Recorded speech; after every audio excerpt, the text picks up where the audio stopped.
বন্ধুগণ, এই আমার সামনে দেখতেছেন একটি কাঁচা কলা। কাঁচা কলা, এটা কিন্তু খাওয়া যায়। এই কাঁচা কলাতে আজকে শত্রুর শরীরে পোকা লাগাবো আমি। শত্রুর শরীরে পোকা লেগে শত্রু মৃত্যুবরণ করবে। আমি এই তদবিরটা নিয়েছিলাম যে শয়তানের বাইবেল। আমার কাছে শয়তানের বাইবেল আছে, আমি এই যাবতে ইউটিউবে দেই নেই, খুব তাড়াতাড়ি দিয়ে দেবো। শয়তানের বাইবেল থেকে এই তদবিরটা নেওয়া।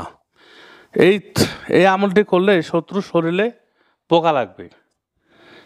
চলুন আমি মন্ত্রটা আমি আজকে দেখাবো। আপনি প্রথমে ভালো করে দেখে নেন, প্রয়োজনে আপনি জুম করে লিখে নেবেন।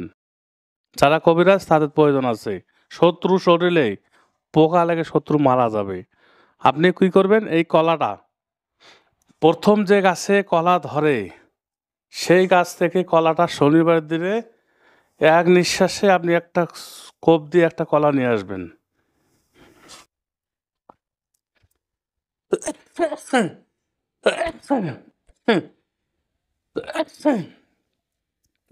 কলাটা নিয়ে এসে আপনি এই মন্ত্রটা লেখা শুরু করবেন। মন্ত্রটি লিখতে হবে আপনাকে, ছোট্ট একটু মন্ত্র। এই মন্ত্রটা লিখে অবশ্যই মন্ত্রের নিচে লিখতে হবে যে অমুকের ছেলে অথবা অমুকের মেয়ে অমুকের শরীরে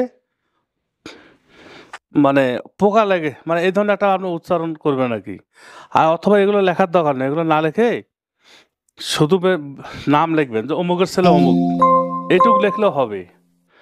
এটা শয়তানের বাইবেল। এই তদবিরটা আমি করছিলাম যখন একজনের উপর পরীক্ষা করলাম, তার শরীরে ব্যথা উঠে গেছিলো। তারপরে তা দিয়ে করে আমি কেটে দিলাম, যেহেতু আমি চাই না যে আমার দ্বারা কারো ক্ষতি হোক। এখন এই কলাটা কি করবেন আপনি, এই মন্ত্রটি লেখা হয়ে গেল, নিচে নাম লিখতে হবে। ঠিক আছে, লেখা হয়ে গেছে। আপনি 3 রাস্তা মরে যাবেন।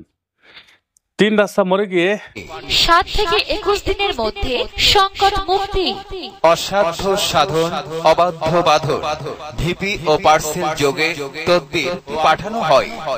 এই কলাটাকে দাফন করবেন।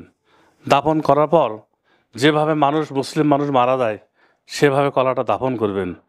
দাফন করার পর দেখা যাবে যে এই কলাটা যখন আস্তে আস্তে কলাটা পচা শুরু করবে, পচার পরে দেখবেন যে শত্রুর শরীরে ব্যথা শুরু হবে। কলা এদিক দিয়ে পাকবে, শত্রুর শরীর ব্যথা শুরু হবে। তারপরে কলার মধ্যে কিন্তু পোকা ধরবে, এই কলার মধ্যে পোকা ধরবে, মিষ্টি এই কাঁচা কলায় কিন্তু পোকা ধরে। যখন পোকা ধরবে তখন শত্রুর শরীরে পোকা ধরবে, ধরার পর শত্রু চিল্লাচিল্লি করে কয়েকদিনের ভিতরে শত্রুর মৃত্যুবরণ করবে। তবে এইটা আমি কিন্তু নিয়েছিলাম শয়তানের বাইবেল থেকে। আমার কাছে একটা কিতাব আছে, সেই কিতাবটির নাম শয়তানের বাইবেল, 1775 পৃষ্ঠার কিতাব। এই কিতাব থেকে নিয়েছি, তবে অনুমতি ছাড়া করা যাবে না। আমি যেহেতু কিতাবটা এখনো মার্কেটে ছাড়ি নাই, আপনারা করতে পারবেন না, শুধু আপনাদের দেখানোর জন্য। কারণ যারা আমার কাছে কিতাব নেয় তারা নতুন করে জিজ্ঞাসা করে এই তদবিরটা কীভাবে করব, ওইটা কীভাবে করব। এখন আমি এইভাবে আপনাদের দেখাবো শেখানোর জন্য। বন্ধুগণ, খুবই একটা পরীক্ষিত, যেহেতু আমি পরীক্ষা করেছিলাম। সবাই ভালো থাকবেন। অনুমতি ছাড়া কখনোই চেষ্টা করবেন না এই তদবিরটা করার। ভালো থাকবেন। ওয়াখির আলহামদুলিল্লাহ রাব্বিল আলামিন।